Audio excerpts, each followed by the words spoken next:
Welcome, brothers and sisters. My name is Eros and I am the doll maker. Today we will talk still about Beltane, but on a more intermediate level. So I'm taking for granted that you've watched the previous episode. Now, to get on an intermediate level on celebrating Beltane, we need to develop further most of the things that we said on the basic level for this festivity. So let's begin with the difference between marriage and then fasting. Marriage is they are both contracts, but marriage is a virtually indefinite contract, a once upon a time contract, until death set us apart.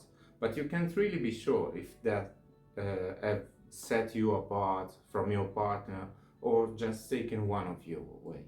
So it's a virtually one upon a time contract.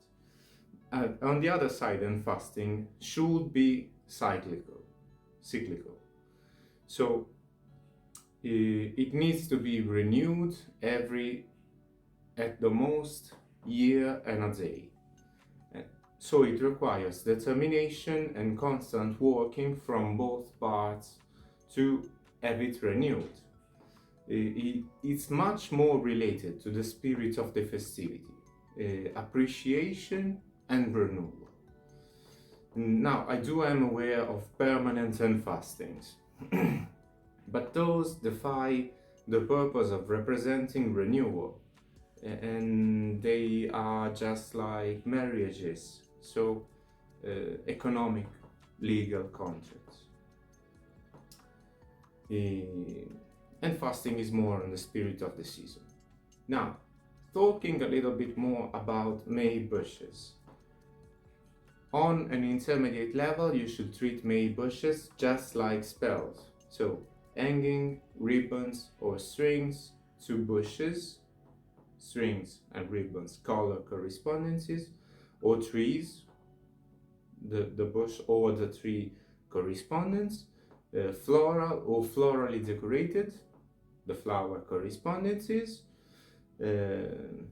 with, of course, you're binding something with strings. It's not magic. We will maybe see a little bit more on the future about not magic. For the time being, just remember that when you practice not magic, you should seal with intent and remember the tree or the flower correspondence. On the other side, maypoles should be treated like sacred celebration, representing the encounters of genders, unity, and new life, often hanged with red and green strings. So again, fire and nature, or Venus and Mars, feminine and masculine, or red and white. These could come for an ancient paradigm, so purity plus masculine, or on a basic paradigm like semen and menstrual blood. I do know that today it could be politically non-correct talking about these things, but they are the original correspondences for what we know. We just have different interpretations. Now, still talking about relationship symbology, let's talk a little bit about bonfire. You may want to celebrate with bonfires, but as always, please be careful. Do not ever leave an open flame unattended. And also in this occasion, for the end fastings, in many traditions, I am aware that the couples to get and fasted jumps over the broom or over a staff. In our tradition, and fasting is represented to jumping over the fire. Now, even if your relationship with your partner is really on fire, and I'm really glad for you, you don't want to literally set your partner on fire. So always be careful when working with flames, okay? Now, on the same note, relationships. What I put aside when I thought on the previous lesson on kitchen magic are aphrodisiac. In our tradition, the most common are truffles, oysters, really traditional. For the spices, vanilla and nutmeg. If you're into dried fruits, you may want to work with almonds. We will see in just a second that Beltane is opposite to Samhain in many senses, and you will find in almond, since they contain very little parts, very little parts of cyanide, you will see the relationship between Eros and Thanatos, so love and death. But also, you may want to work with asparagus and or bananas. They are physically enhancing ingredients, reactants, but also have many health benefits aside from that. In our tradition, some more aphrodisiac are figs, strawberries, cherries, and if you want to go a little bit more exotic, pineapples, also a great physical enhancer. Now, we thought that Beltane is in opposition to Samhain on the Wheel of the Year. So, in a very different way, but also in this period, the veil between our world and the spiritual worlds are at its thinnest. So we experience easier spiritual connections and walkings in general, but especially with nature spirits. So if Samhain opened the gates for the darker, shadowy spiritual worlds, the abysses, and the more orderly voids without being empty dimensions. Beltane opened the gates for the weird, the spiritual entropy and chaos. So, a possible working, if you're more on the advanced side on this season, is working with the Fae. Please be careful whenever you decide to work with the Fae, because they are unpredictable, deeply emotional, and instinct driven. They are really connected to the present and to their deeper self. So harmonized with their nature that their behavior may result even alien to us. So if you decide to work with the Fae, always remember that etiquette and respect are paramount if you want them to play together with you and not just with you, or play tricks on you. So if you're more on the intermediate beginner side of things, and you still want to work with the Fae, I will just give offerings in nature to please them, without making contracts or bonds. Now, for the festivity, if you are on the more hermetic approach, this is an amazing time to explore the mysteries of rebirth and resurrection. This time, not their beauty, but the necessity of different and meaningful action after great changes to produce different effects and better results in the infinite combination possibles on our reality. If you're on the more pagan or neo-pagan approach, this festivity, it's all about appreciation. The veil, the thin veil, allows most contacts and contracts at their best with your patrons and gods, especially if you spend time in nature, to even harvest the energy of the beautiful season and giving back offerings.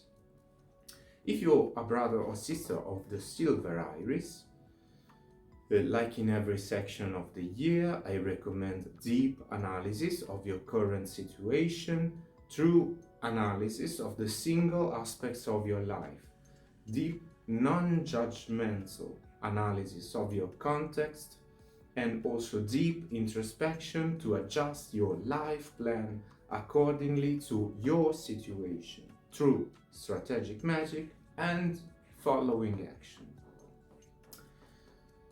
This season and this festivity is also an amazing time frame to collect ingredients, reactants if you want, for your spells and also for your future practices, because there are very large quantities available. Forgive me. And these large quantities are great if you want to allow yourself for the preparation of pillows and charms, especially pillows. Just do remember, when you're foraging, take what you need without damaging the plants, and always be careful when you are foraging. Always make sure that you really know what you are harvesting. Now, we said this is also a great time for the preparation of sacred waters, and this means also teas and potions. Again, always be careful what you infuse on your teas and potions if you harvest that. We also say that it's a great time to meditate outside, but I will also add it's a great time to walk your magical practices outside. Again, I do prefer the colder the season because I feel that the sharpness of the cold gives me more lucidity. But this mild season could be really amazing if you're discreet on practicing outside. For more specific practices, if you're a brother or sister of the Crimson Claw, this is an amazing time to harvest large natural energy sources, so specifically from the elements and from nature. And also, it's an amazing time to harvest because the general vibration of the people in this season is a little higher. An amazing time to harvest, an amazing occasion to harvest is during the summer festival and or pagan festival that we can recall from the previous lesson. Just do remember, when you're harvesting, always to be modest, humble, and again to keep your energy aside using crystallization technique. So if you're part of the Crimson Claw, remember to use the Black Pyramid technique, or to ask your bonded sorcerer to crystallize the energy you harvest for you. If you're a brother or sister of the path of the dreamer, keep in mind that, of course, the thin veil of the festivity allows for very amazing and or easier astral travel. Just do remember to ground yourself very deeply in this season, even if you're not practicing, if you want to keep in contact with the present moment and not disperse yourself somewhere that we are going to have a hard time to bring you back from. In conclusion, just joking, of course, mostly joking.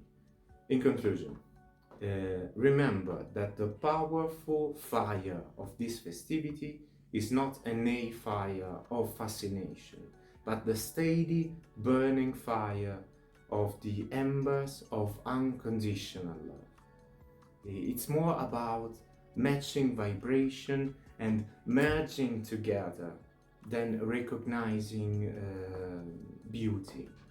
As Master Aaron Nordstrom puts it, we are all the light of the sun and the moon, and we will be the same as one. If you want to get even deeper on the rabbit hole, I'll wait for you on the more advanced video, which will be available right now or soon. As always, I thank you very much for your kind attention, and may eternal light shine upon you.